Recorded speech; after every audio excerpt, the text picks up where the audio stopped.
నమస్తే తెలుగు న్యూస్కి స్వాగతం. జూబ్లీహిల్స్ ఎన్నిక ఇంకెన్నో రోజులు లేదు. జూబ్లీహిల్స్ ఎన్నిక జరుగుతున్న తీరు ఖచ్చితంగా ఆసక్తి రేపేదే. టీఆర్ఎస్ తన సిట్టింగ్ సీట్ని నిలబెట్టుకోవాలని, కాంగ్రెస్ సిటీలో ఒక్క సీటైనా సాధించాలని, బీజేపీ కూడా ప్రస్తుతం మనం ఎదిగే క్రమంలో ఇంకాస్త బలం పెంచుకోవాలని ప్రయత్నించకపోదు. సో ఈ క్రమంలో డెఫినెట్గా ఇది మంచి పోటీనే. క్యాండిడేట్లు అనౌన్స్ అయ్యారు. బీజేపీ నుంచి ఇంకా క్యాండిడేట్ అనౌన్స్ కావాల్సి ఉంది. రేపు మాపో చేసే అవకాశం ఉంది. అయితే ఈ క్రమంలో గెలుపు అవకాశాలు ఎవరికి ఉన్నాయి అనే ప్రశ్నకు తోడు ఇది 2014లో రాష్ట్రం విడిపోయిన తర్వాత, సరే ఎలక్షన్ అయితే అంతకు ముందే జరిగింది. 2014లో Telugu Desam party seat, Telugu Desam party ఓటర్లు కూడా ఇక్కడ ప్రభావితం చేయగలిగిన స్థాయిలో ఉన్నారు కాబట్టి ఇప్పుడు వాళ్ళు పోటీకి దూరం అంటున్నారు. ఆ ఇంపాక్ట్ ఎవరి మీద పడుతుంది? తెలుగుదేశం పార్టీ పోటీకి దూరంగా ఉండటం వల్ల 2023లో జరిగిన అసెంబ్లీ ఎన్నికల్లో కాంగ్రెస్ పార్టీకి బలమైంది అని కొంతమంది వాదిస్తున్న నేపథ్యంలో, సిటీలో గెలవడానికి బీఆర్ఎస్కు ఉపయోగపడిందని కొంతమంది వాదిస్తున్న క్రమంలో, మరి ఇప్పుడు జూబ్లీహిల్స్ ఉప ఎన్నిక నేపథ్యంలో తెలుగుదేశం పార్టీ ఓటర్లు, సింపథైజర్ల ఓట్లు ఎవరికి లాభిస్తాయి? ఎవరిని గెలుపు తీరాలకి చేరుస్తాయి? సీనియర్ జర్నలిస్ట్, తెలంగాణ ఉద్యమకారులు, ప్రస్తుత తెలంగాణలో తెలంగాణ జాగృతి నాయకులుగా ఉన్న ఇస్మాయిల్ గారు మనతో ఉన్నారు. నమస్కారం ఇస్మాయిల్ గారు. సరే, మీరైతే పోటీ చేస్తున్నారా అనే విషయంలో, అంటే జాగృతి వైపు నుంచి ఇప్పటివరకు అయితే ఏమన్నా అనుకున్నారా? పోటీ ఇంకా లేదు. ఏమన్నా అవకాశాలు ఉన్నాయా అట్లా? అంటే మేము ఇంకా ప్రజల దగ్గరికి వెళ్తా ఉన్నాము. తర్వాత కొంత ఉద్యమకాలతో మాట్లాడుతూ ఉన్నాము, మేధావులతో మాట్లాడుతూ ఉన్నాము. సో ఇప్పటివరకు అయితే మీ ప్రస్తావన లేదు, క్షేత్రంలో మీరు కనపట్ల. సరే, ఓకే, ఫైన్, పక్కన పెడదాం. ఒక సీనియర్ జర్నలిస్ట్గా మీరు చెప్పండి, పరిస్థితులను చూస్తున్న వాళ్ళుగా, ఎవరికి ఇప్పటివరకు ఉన్న పరిస్థితుల్లో గెలుపు అవకాశాలు ఉన్నాయి జూబ్లీహిల్స్ ఒక భిన్నమైనటువంటి ప్రాంతం, ఒక భిన్నమైనటువంటి నియోజకవర్గం. ఇక్కడ ప్రత్యేకత కూడా ఉంది. ఇక్కడ అన్ని ప్రాంతాలకు సంబంధించినటువంటి ప్రజలు, కొన్ని వర్గాలకు సంబంధించినటువంటి బలంగా ఇక్కడ డామినేట్ చేసేటటువంటి వర్గాలు కొన్ని ఉన్నాయి ఇక్కడ. కానీ ఆ తెలంగాణ రాష్ట్రం రాకముందు ఉన్నటువంటి పరిస్థితి, తెలంగాణ వచ్చిన తర్వాత దీని మీద ఆసక్తి బాగా పెరిగింది. ఇక్కడ ఏమంటారు, తెలంగాణ ఏతరులే వచ్చి ఇక్కడ గెలుస్తారా లేదా అనేటువంటి సందర్భం వచ్చినప్పుడు తెలంగాణ ఏతరులు కూడా తెలంగాణకు మద్దతు ఇచ్చి ఇక్కడ నిలబడి గెలిచినటువంటి పరిస్థితి మనం చూసినాం. ఇప్పుడు జరుగుతున్నటువంటి ఎన్నికలు ఒక ప్రత్యేకమైన పరిస్థితిలో వచ్చిన, దురదృష్టవశాత్తు ఇక్కడ శాసనసభ్యుడు అనారోగ్యంతో చనిపోవడం వల్ల వచ్చినటువంటి ఎన్నికలు, ప్రజలు కోరుకున్న ఎన్నికలు ఏం కావు ఇవి. కానీ అనివార్యంగా అక్కడ ఎన్నిక నిర్వహిస్తున్న సందర్భంలో నాకు తెలిసి ఇప్పుడు బీఆర్ఎస్ పార్టీ చనిపోయిన దివంగత నేత సతీమణికి టికెట్ ఇచ్చింది. తర్వాత కాంగ్రెస్ పార్టీ గతంలో ఇక్కడ 2 పర్యాయాలు గతంలో పోటీ చేసి ఇప్పుడు 3వసారికి సిద్ధమవుతున్నటువంటి నవీన్ యాదవ్కు టికెట్ ఇచ్చింది. భారతీయ జనతా పార్టీలో ఆశావాహుల సంఖ్య పెరుగుతూ ఉన్నది, కానీ ఇప్పటికేం క్యాండిడేట్ డిక్లేర్ కాలేదు. కానీ ఇక్కడ ప్రధానంగా ఈ 3 రాజకీయ పార్టీలకు సంబంధించిన అభ్యర్థులు గెలుపోటములను నిర్దేశిస్తారనే ఒక చర్చ మాత్రం ఉంది. దీంట్లో భాగంగా ఉద్యమకారులు కానివ్వండి, ఇంకా మా వాళ్ళు కానివ్వండి, ఇంకా భవిష్యత్తులో ఏదో ఉద్యమకారుల ఇంపాక్ట్ సిటీలో జూబ్లీహిల్స్లో ఉంటుందా? తప్పకుండా ప్రభావం చూపించే అవకాశం ఉంటుంది. దాంట్లో ఏం లేదు. ప్రత్యక్షంగానో పరోక్షంగానో వాళ్ళు వేసేటటువంటి ఇది ఉంటుంది. అయితే ఇది ఉంది. ఈ క్రమం లోపల ఇప్పుడు మీరు అడిగిన దాంట్లో ఆలోచిస్తే ఇక్కడ సుమారు నాకు తెలిసి 3 లక్షల దగ్గరలో ఓటర్లు ఉన్నారు. 4 లక్షల దగ్గరలో ఉన్నారు. కానీ 60-70% మాత్రమే ఇక్కడ ఓట్లు పోల్ అవుతాయి. దాంట్లో 1,30,000 దగ్గరగా మైనారిటీ ఓట్లు ఉన్నాయి. తర్వాత కొన్ని తెలంగాణ ఏతర ప్రాంతాల నుంచి వచ్చిన వాళ్ళ ఓట్లు కూడా ఇక్కడ ఉన్నాయి. తర్వాత ఈ స్లమ్ ఏరియాస్ కూడా కొంత డిసైడింగ్ ఫ్యాక్ట్గా ఉంటాయి. ఇక్కడ మైనారిటీలు ఒకటిను, ఈ స్లమ్ ఏరియాస్ సంబంధించి, తర్వాత సినిమా పరిశ్రమకు సంబంధించి ఇక్కడ స్థిరపడినటువంటి వాళ్ళు కొంత ప్రభావం చూపించే అవకాశం ఉంటుంది. కులాల వారీగా కూడా ఇక్కడ బలమైనటువంటి వర్గాలు, యాదవులు, మున్నూరు కాపులు, ఇట్లాంటి సామాజిక వర్గాల ప్రభావం కూడా ఇక్కడ ఉంది. తర్వాత కొంత చౌదరీస్ కూడా ఉంటుంది. ఇక్కడ మనము క్యాండిడేట్లను ఇప్పుడు ప్రకటించిన దాంట్లో చూసుకుంటే, నవీన్ యాదవ్ గతంలో 2 సార్లు పోటీ చేసి ఉన్నటువంటి నియోజకవర్గం. ఒక సందర్భంలో అయితే చాలా దగ్గరగా వచ్చి ఓటమి పాలైనట్టుగా అక్కడ మనకు తెలుసు. తర్వాత ఎంఐఎం వైపు నుంచి కూడా చేశారు. ఈసారి ఎంఐఎం పోటీకి అభ్యర్థిని నిలబెడతారని ఇప్పటివరకు మాట్లాడలేదు. అంటే నాకు తెలిసి పరోక్షంగా నవీన్ యాదవ్కు ఎంఐఎం సపోర్ట్ చేయవచ్చు చర్చ జరుగుతూ ఉంది. కాబట్టి మనము అది తేలితే కానీ పూర్తిగా చెప్పలేము. రెండోది మీరు అడిగినట్టు తెలుగుదేశం పార్టీకి సంబంధించిన అంశం వచ్చినప్పుడు తెలుగుదేశం పార్టీ, భారతీయ జనతా పార్టీ, జనసేన కలిసి ఆంధ్రాలో ఒక కూటమిగా ఏర్పడి ఉన్నాయి. ఆ కూటమి ఒప్పందాల్లో భాగంగా ఇక్కడ ఎట్లాంటి నిర్ణయం తీసుకుంటారు తెలంగాణ అనేది ఇంతవరకు ఇంకా స్పష్టత రాలేదు. కానీ వాళ్ళకంటూ ఒక పొత్తుల ఒప్పందం ఉంది కాబట్టి అది దేశవ్యాప్తంగా కూడా అట్లా ఉంటుందా లేదంటే ఆంధ్రాకే పరిమితం అవుతుందా అనే ఒక చర్చ జరుగుతున్న అంటే మేము పోటీకి దూరంగా ఉంటున్నాం అని అన్నారు కాబట్టి చంద్రబాబు నాయుడు గారు ఈ మధ్యనే వాళ్ళతో మాట్లాడారు తెలంగాణ లీడర్షిప్తో. పోటీకి దూరంగా ఉంటున్నాం అని చెప్పారు కాబట్టి ఇప్పుడు పోటీకి తెలుగుదేశం పార్టీ దూరంగా ఉంది కాబట్టి అందరూ సింపథైజర్సో లేదా ఓటర్సో గంపగుత్తగా ఒక పార్టీకి వెళ్తారని అనుకోలేం కదా. ఇక్కడ ఎంఐఎం పోటీకి దూరంగా ఉండడానికి అవకాశాలు ఎక్కువ కనపడతా ఉన్నాయి. తెలుగుదేశం పార్టీ కూడా పోటీకి దూరంగా ప్రకటించేసింది. ఈ రెండు రాజకీయ పార్టీలు ఏమి ఎత్తుగడలు లేకుండానో వ్యూహాలు లేకుండానో అట్లా ప్రకటిస్తాయి, అట్లా మాట్లాడతాయని నేను అనుకోను. నేను వ్యూహాత్మకంగానే ఆ రకమైనటువంటి ఎత్తుగడలు ఉన్నాయి. ఆ వ్యూహాల్లో భాగంగా ఎంఐఎంకి ఒక ప్రయోజనం చేకూరాలి. ఇక్కడ మతతత్వ పార్టీ అని చెప్తున్నటువంటి, హిందుత్వం అని చెప్తున్నటువంటి భారతీయ జనతా పార్టీని గెలవకుండా నిర్వహించాలనేటువంటి వ్యూహంలో భాగంగా ఒకటి ఉండవచ్చు. పాత స్నేహితుడు కదా నవీన్ యాదవ్, గతంలో తమ పార్టీకి నమ్మిన బంటుగా ఉన్నాడు. ఇక్కడ తమ కోసం త్యాగాలు చేసి చాలా పోరాడి నిలబడ్డాడు. ఎంఐఎంని ఇక్కడ నిలబెట్టడానికి ప్రయత్నం చేసినాడు. కాబట్టి ఒకవేళ కాంగ్రెస్ పార్టీ అవకాశం ఇచ్చి మాకు కూడా కొంత స్నేహబంధం ఉంది కాబట్టి సేమ్ టైం బీఆర్ఎస్తో కూడా ఎంఐఎం ముస్లిమ్స్ స్నేహం ఎక్కువ ఉంటుంది. ఇక్కడ విచిత్రం ఏమిటి, విడ్డూరం ఏమిటి, ఆశ్చర్యం ఏమిటి అని అంటే ఏ రాజకీయ పార్టీ ఇక్కడ ప్రధానంగా అధికారంలో ఉన్నదో ఆ అధికార పార్టీతోని కలిసి ఉండడం అనేది మనం చాలా సందర్భాల్లో చూసాం. రాజశేఖర రెడ్డి గారు ఉన్నప్పుడు ఇంకో విషయం చెప్తాను. తర్వాత ఎంఐఎం అసదుద్దీన్ ఓవైసీ చెప్పినట్టు ముస్లిమ్స్ అంతా వెయ్యరు కదా. ఇది ఇక్కడ సమస్య. మనం ఎంఐఎం పార్టీ గురించే మాట్లాడుతాం. ఇక్కడ సమస్యల్లా ఏమిటి అంటే ఒక మైండ్ గేమ్ ఆడుతూ ఉంటాయి అన్ని రాజకీయ పార్టీలు. అట్లాగనే కొన్ని కులాలకు సంబంధించిన మతాల అంశాలకు సంబంధించి కూడా మైండ్ గేమ్లు నడుస్తూ ఉంటాయి. ఆ మైండ్ గేమ్లో భాగంగా ఇప్పుడు ఎంఐఎం ఒకవేళ పోటీ చేయట్లేదంటే ముస్లిమ్స్ అంతా మైనార్టీస్ అంతా ఇటు వేస్తారంటే ఒక మైండ్ గేమ్ వాళ్ళ వైపు నుంచి, మైనార్టీలంతా ఓట్ బ్యాంక్ చీల్తుంది అనేటువంటి ఒక మైండ్ గేమ్ స్టార్ట్ అవుతుంది. అప్పుడు ఏమవుతుంది, ఇక్కడ ఉన్నటువంటి అభ్యర్థుల మీద వాటి ప్రభావం ఖచ్చితంగా చూపిస్తుంది. అవునన్నా కాదన్నా, రాజకీయాలకు వాళ్ళకెంత ఉపయోగపడుతుంది అనేది పక్కన పెడితే ప్రజల్ని అయోమయానికి గురి చేయడం వైపు కానివ్వండి, ఇక్కడ అభ్యర్థుల భవితవ్యాన్ని తేల్చే విషయంలో కానివ్వండి, ఇక్కడ ఈ ఓటు బ్యాంకు కనపడుతుంది. అంటే మీరు అంటున్నట్టుగా తెలుగుదేశం పార్టీ ఎంఐఎం పోటీకి దూరంగా ఉన్న వాళ్ళు ప్రధాన పాత్ర పోషిస్తున్నట్టే, దాంట్లో ఏం అనుమానం లేదు. మరి ఇక్కడ ఆ పాత్ర ఎవరికి లాభిస్తుంది అని నేను అక్కడికే వస్తున్నా. ఇక్కడ అవునన్నా కాదన్నా తెలుగుదేశం పార్టీ చాలా కాలం పాటు ఇక్కడ అధికారంలో కొనసాగింది. అందులో ముఖ్యమంత్రిగా ఉన్న అప్పటి ముఖ్యమంత్రిగా ఉన్న చంద్రబాబు నాయుడు నివాసం ఉన్న ప్రాంతానికి సంబంధించినటువంటి ఎన్నిక జరుగుతూ ఉంది ఇప్పుడు. తర్వాత ఆయనకు సంబంధించినటువంటి కులానికి సంబంధించి అనుకుందామా, లేదంటే ఆయనకు మద్దతుగా నిలబడినటువంటి వర్గాలకు సంబంధించి అనుకుందామా, లేదు ఆ ప్రాంతం నుంచి వచ్చినటువంటి ఒక ప్రాంతీయ అభిమానాన్ని ఆయన పట్ల చూపించిన వర్గాలు అనుకుందామా. అంటే ఇక్కడ కొన్ని ఉన్నాయి. కులం అనేసరికి ఇటు బీఆర్ఎస్ వైపు నుంచి గోపీనాథ్ కమ్మ సామాజిక వర్గం ఆమె భార్యకి ఇచ్చారు కాబట్టి ఆ సామాజిక వర్గం ఒకవేళ అటువైపు మొగ్గు చూపుతుందా? మీరు మంచి ప్రశ్న. ఇది చర్చించుకోవాల్సిన అవసరం కూడా ఉంది, ప్రజలకు కూడా తెలియాలి. నాకున్న అవగాహన మేరకు నేను ఈ ప్రాంతంలో పనిచేసిన జర్నలిస్ట్గా నేను గమనించిన అంశంలో గోపీనాథ్ గారికి వ్యక్తిగతంగా ఇక్కడ ఉన్నటువంటి ఆ కులానికి సంబంధించి పూర్తిగా ఇంతకుముందు ఓటేశారంటే నేను నమ్మను. ఎందుకంటే చాలా విశ్లేషణల్లో చాలా సందర్భాల్లో రాజకీయ లెక్కలు తేల్చిన సందర్భంలో ఆయనకు మొత్తం కమ్మ ఓట్లు పడ్డాయనేటువంటి మాత్రం అవాస్తవం. ఆయన వాళ్ళతో అంత సన్నిహితంగా లేడనేది చాలా పెద్ద ప్రచారం ఉంది. మొన్నటి ఎన్నికల్లో కూడా ఆ రకమైన ఓటు బ్యాంక్ ఆయనకు ఉపయోగపడలేదు అనేది చాలా చాలా క్లియర్. అది దాంట్లో ఏమో అనుమానం లేదు, వాళ్ళ కుటుంబాలకు కూడా తెలుసు. కాబట్టి వాళ్ళంతా వచ్చి మళ్ళీ వాళ్ళ భార్యని మద్దతు పలుకుతారని సపోర్ట్ చేస్తారని నేను అనుకోను. తర్వాత ఇప్పుడు ఉన్నటువంటి ఎన్నికల్లో ఇప్పుడు ఈ రాజకీయ అభ్యర్థులు అంటే రాజకీయ పార్టీలు నిలబెట్టిన అభ్యర్థుల నడతతో పాటు అధికారంలో ఉన్నటువంటి కాంగ్రెస్ పార్టీకి సంబంధించినటువంటి ప్రభావము కొంత బలంగా ఉండే అవకాశం ఉంటుంది. తర్వాత వీళ్ళని కాదన్నప్పుడు ఆల్టర్నేట్ ఎవరు అని చూసినప్పుడు ఒకటి టీఆర్ఎస్, ఇంకోటి బీజేపీ కనపడుతున్నప్పుడు బీజేపీకి సంబంధించి తెలుగుదేశం పార్టీకి దగ్గరగా సన్నిహితంగా ఉన్నటువంటి ఆ ఓట్ బ్యాంక్ కూడా కొంత వాళ్లకు ఉపయోగపడే అవకాశం ఉంది. అయితే అభ్యర్థిని ఎంపిక మీదనే తెలుగుదేశం ఓట్ బ్యాంక్ ఎటువైపుకు టర్న్ అవుతుంది అనేది మనం ఇక్కడ చూడాలి. దాన్ని బట్టే అది టర్న్ అవుతుంది, దాంట్లో ఏం అనుమానం లేదు.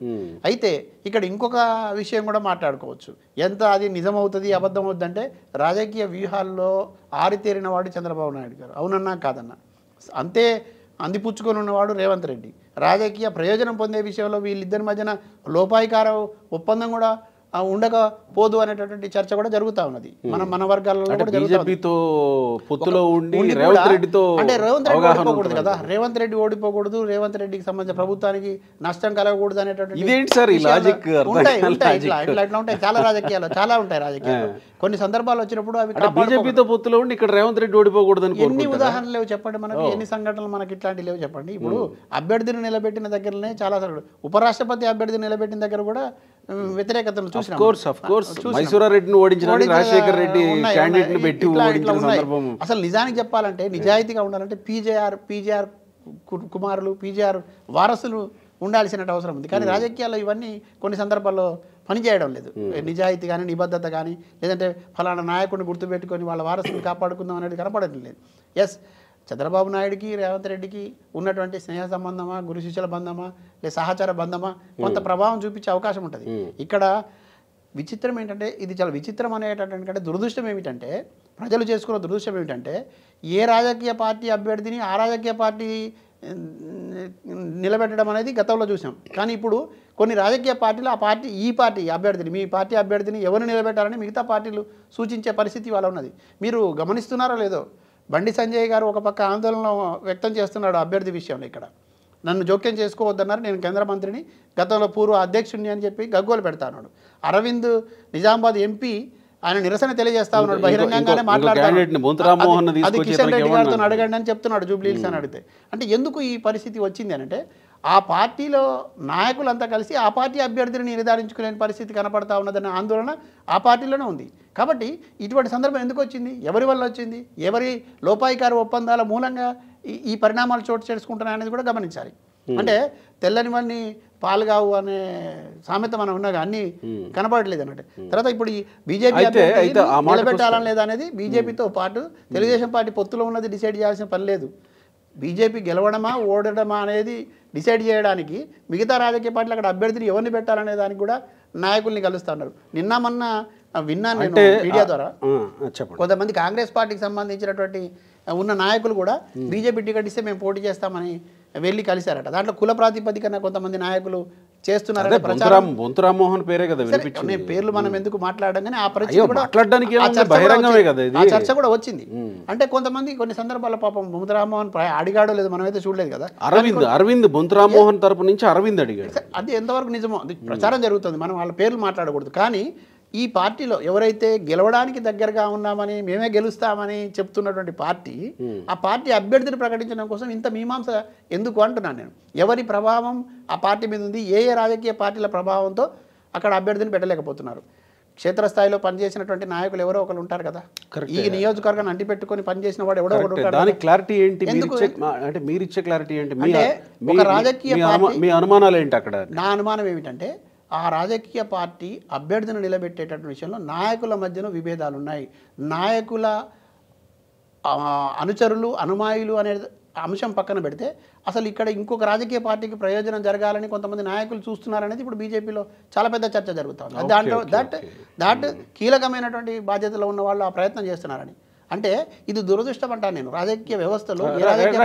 దురదృష్టాలు అదృష్టాలు ఏం వద్దు మనకి, ఇంకా అవి మాట్లాడాల్సిన పని లేదు. నేనేమంటానంటే క్యాండిడేచర్ విషయంలోకి వచ్చేసరికి మీరు అన్నట్టు, అంటే ఇక్కడ పార్టీలు కాదు డిసైడ్ చేసేది గెలిపోవటంలో, క్యాండిడేట్లే. సో క్యాండిడేట్లు అంటే ఆల్రెడీ సునీతమ్మ sentiment, sitting seat, BRS, city development, ఈ ఆస్పెక్టు, నవీన్ యాదవ్ ఎంతో కాలంగా ఇక్కడ ఉన్నాడు, సేవా కార్యక్రమాలు చేసామంటున్నాం. మా నాన్న దగ్గర నుంచి 40 ఏళ్ళుగా మేము సేవా కార్యక్రమాలు చేసామంటున్నారు. సేమ్ టైం వాళ్ళ మీద వచ్చేటువంటి ఆరోపణలు మనం చూస్తూనే ఉన్నాం, Naveen Yadav and his family. BJP వైపు నుంచి బీజేపీ సహజంగా బీజేపీ ఎత్తుకునే ఎజెండాలు వేరే ఉంటాయి. సో బీజేపీ వైపుకి ఒక రకంగా తెలుగుదేశం పార్టీ లేదా చంద్రబాబు నాయుడు గారు సహకరించే అవకాశం ఉందేమో అనుకుంటున్న ఈ త్రిముఖ పోటీలో ఇప్పుడు మనం విశ్లేషించాం. త్రిముఖ పోటీ దగ్గరకు వచ్చాం. గెలుపు అవకాశాలు సెంటిమెంటా, అధికారమా, నినాదమా? తెలంగాణలో నాకు తెలిసి ఇప్పుడున్నటువంటి పరిస్థితిలో ఓటర్లు కొంత చైతన్యవంతంగానే ఉండే అవకాశం ఉందని నేను అనుకుంటాను. అంటే ఈ ఎన్నిక మొత్తం తెలంగాణని ప్రభావితం చేయదు. తెలంగాణలో ప్రాంతమే కాబట్టి తెలంగాణ ప్రాంతమే, కానీ జూబ్లీ హిల్స్ మిక్స్డ్ కదా. అందుకనే అక్కడికే వస్తున్నా. అంటే ఆ అవకాశం ఉంది. కానీ ఇక్కడ ఉన్నటువంటి పరిస్థితులు ఏమిటంటే కొంత అభ్యర్థుల ఎంపిక కూడా ఇక్కడ చాలా కీలకం ఆ రాజకీయ పార్టీలకు. అభ్యర్థులకు సంబంధించి కూడా గెలుపోవటం నిర్ధారించేటువంటి అవకాశం ఉంటుంది. ఆ రెండు పార్టీల అభ్యర్థులకు సంబంధించి నేను ఇంతకుముందు కూడా చెప్పాను, మళ్ళీ చెప్తా ఉన్నా. 2 సార్లు గతంలో పోటీ చేశాడు, ఒక సందర్భంలో గెలుపుకు దగ్గరగా వచ్చి ఓడిపోయాడు అనేటువంటి విషయం. ఎస్, ఆయన మీద కొన్ని ఆరోపణలు వస్తున్నాయని మాట్లాడుతాం. అది అంతకుముందు కూడా ఉన్నాయి ఆ ఆరోపణలు, ఇప్పుడు కూడా ఉంటాయి. ఆరోపణలు లేని వాడికి అభ్యర్థిగా ప్రకటించాల్సిన పార్టీ నిర్ణయం తీసుకోవాలి. లేదంటే అభ్యర్థి మంచివాడే కాబట్టి దాన్ని సమర్థించుకుంటే మీ అబ్జర్వేషన్ ఏంటి ఇప్పటి వరకు? మహా అయితే ఇంకొక 4 రోజులు ఎన్నిక జరగబోతుంది. మనం వ్యక్తులుగా వాళ్ళ వ్యక్తిగత విషయాలు కానివ్వండి, లేకపోతే వాళ్ళకి సంబంధించిన బలహీనతల గురించి కూడా మనం మాట్లాడలేము. ఎందుకంటే అది ఒక జర్నలిస్ట్గా మన ఉద్దేశం కాదు. మనం దానికి అర్హత కూడా మనకి లేదు, అట్లా మాట్లాడే అవకాశం లేదు. కానీ ఈ పార్టీలు డిసైడ్ చేసేటప్పుడే, అభ్యర్థిత్వాన్ని డిసైడ్ చేసేటప్పుడే బేరీజ్ వేసుకోవాలి. చేసుకున్న తర్వాత ఆ అభ్యర్థిని గెలిపించుకోవడం కోసం పనిచేస్తాయి. నేనేమంటున్నానంటే ఇప్పుడు సెంటిమెంటా, అధికారమా, నినాదమా, 3 పార్టీలు కనపడుతున్నాయి, బీజేపీ, కాంగ్రెస్, బీఆర్ఎస్. సెంటిమెంట్ అంతగా వర్కౌట్ అయ్యేటట్టయితే కనిపించట్లేదండి. Very clear. సెంటిమెంట్ వర్కౌట్ అవుతుందని, పూర్తిగా దాని మీద ఆధారపడతారనేటువంటి అనుకోవట్లేదు. అది సాధ్యమయ్యే పని కాదు. అధికారం 100% ఎవరు అధికారంలో ఉన్నా ఉప ఎన్నికల్లో ఖచ్చితంగా అధికార పార్టీకి ఉపయోగపడేటువంటి అవకాశాలు చాలా ఉన్నాయి. అంటే పీజీఆర్ కొడుకు విష్ణు అంటున్నాడు, ఇందాకే సభ జరిగింది, విష్ణు అంటున్నాడు ఎట్టి పరిస్థితుల్లో కాంగ్రెస్ని గెలవనీయం, సిట్టింగ్ సీట్ని కాపాడుకుంటామని. ఇదే నవీన్ యాదవ్ బంధువైన తలసాని శ్రీనివాస్ యాదవ్ అంటున్నాడు కాంగ్రెస్ని ఎట్టి పరిస్థితుల్లో గెలవనీయం, ఎట్టి పరిస్థితుల్లో బీఆర్ఎస్ అభ్యర్థిని గెలిపించుకునే ప్రయత్నమే చేస్తామని. అంటే ఈ బలాలన్నీ యాడ్ అవుతున్నాయి కదా, అంతా సిటీలోనే ఉన్నటువంటి వాళ్ళు కదా. దట్టు పీజేఆర్ని నాన్ లోకల్ అన్నాడు నవీన్ యాదవ్ అనే పీజేఆర్ ఫాలోవర్స్ కొంతమంది ఉన్నారు. నేను మీకు ఇక్కడ ఒక మాట చెప్తాను. ఇప్పుడు మీరు చెప్పిన ఈ పేర్లు ఏదైతే ఉన్నాయో వాళ్ళు మనుషులుగా మాట్లాడుతూ ఉన్నారు, కానీ వాళ్ళ మనసులు వేరే మాట్లాడుతూ ఉన్నాయి. మనుషులుగా మాట్లాడేది మనం వింటున్నాం, కానీ వాళ్ళ మనసులు ఏమంటున్నాయో మనకు తెలియదు. కొంత బంధుప్రీతి ఉంది కొంతమందికి ఆ వారసత్వాన్ని కోల్పోతామనేటటువంటి బాధ ఉంది. కొన్ని ఏమంటారు, కనీసం సంప్రదించకుండా అభ్యర్థిని నిలబెట్టేటట్టు మమ్మల్ని గొంతు కోసారని కొంతమంది మాట్లాడుతూ ఉన్నారు. కానీ నమ్ముకొని వచ్చి ఈ టికెట్ ఆశించి ఉన్న వాళ్ళని కాదని మాకు టికెట్ ఇచ్చారని కొంతమంది మాట్లాడుతూ ఉన్నారు. ఇట్లా కొన్ని ఉన్నాయి. అయితే అది రాజకీయ పార్టీ, ఆ పార్టీలో ఉన్నటువంటి అంతర్గతమైనటువంటి వ్యవహారం, అంతర్గతమైనటువంటి విషయం. కానీ దాని ప్రభావం ప్రజలపైన ఉంటుంది. ఎందుకంటే వాళ్లకు కొంతమంది అనుమాయులు ఉంటారు, వాళ్ళని అనుసరించే వాళ్ళు ఉంటారు, వాళ్ళకు కూడా భావోద్వేగాలు ఉంటాయి, వాళ్ళకు కూడా తప్పకుండా ఉంటాయి. కొన్ని వార్డుల్లో బలంగా చూపించేటువంటి అవకాశం కూడా ఉంటుంది. నేనేమంటున్నానంటే ఈ సెంటిమెంట్లు వర్కౌట్ అవుతాయని నేను బలంగా అనుకుంటే, పూర్తిగా సెంటిమెంట్తోనే గెలిచిపోతామని అనుకుంటే అది కళ, అబద్ధం. తర్వాత అధికారంలో లేనప్పుడు, ఉప ఎన్నిక వచ్చినప్పుడు ఆ పార్టీకి ఎంత గడ్డు పరిస్థితి ఉంటుందో ఈ పార్టీ ఇప్పుడు కూడా బీఆర్ఎస్కు ఆ గడ్డు పరిస్థితిని ఎదుర్కోక తప్పదు. అధికారంలో ఉన్నప్పుడు అధికార బలంతో గెలవడానికి ఎన్ని ప్రయత్నాలు చేయాలో అన్ని ప్రయత్నాలు గతంలో ఉన్న ప్రభుత్వాలు చేసినట్టే ఇప్పుడు ఉన్నటువంటి ఈ ప్రభుత్వం కూడా చేయకుండా ఉండదు. అది చేస్తుందని నేను నమ్ముతా ఉన్నా. దానివల్ల ప్రయోజనం పొందాలని అది కోరుకుంటుంది. అది కోరుకోవడం కూడా సహజమే.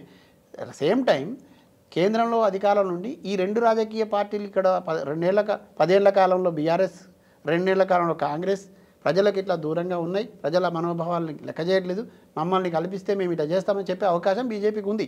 కానీ బీజేపీ అభ్యర్థికి సంబంధించిన అంశం ఇక్కడ చూడాల్సి ఉంటుంది. అంటే ఇక్కడ ఉన్న అభ్యర్థి ప్రజలను అంటిపెట్టుకుని ఉన్నాడా లేదా, ప్రజల మనోభావాలను గౌరవించేవాడా కాదా, ప్రజల మనసులను గెలిచేవాడా కాదా, తర్వాత వేగంగా ఇప్పుడు ప్రకటించిన వెంటనే పోయి ప్రజల్లోకి వెళ్తే ఆ ప్రజలు స్వీకరిస్తారా లేదా, ఆదరిస్తారా లేదా, ఇటువంటి అంశాలు కూడా ఉంటాయి కదా. సో బీజేపీ లేట్ చేయడం నష్టమే.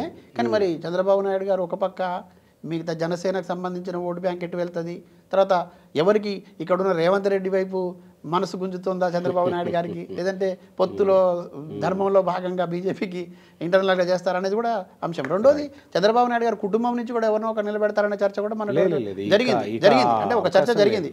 అంటే ఇట్లాంటి చర్చలే ఊహాగానాల కొనసాగుతా ఉన్నది. అంటే పులిస్ స్టాప్ ఎప్పుడు పడుతుంది అంటే నామినేషన్ల గడువు పూర్తయ్యి, ఉపసంహరణల గడువు పూర్తయిన తర్వాత, ప్రధాన అభ్యర్థులు తెర మీదకి వచ్చిన తర్వాత అప్పుడు అసలైన రాజకీయం ప్రారంభమవుతుంది. ఇప్పుడంతా ఊహాగానాల మధ్య మాట్లాడుకోవాల్సిందే. రైట్ సార్, థ్యాంక్ యూ అండి.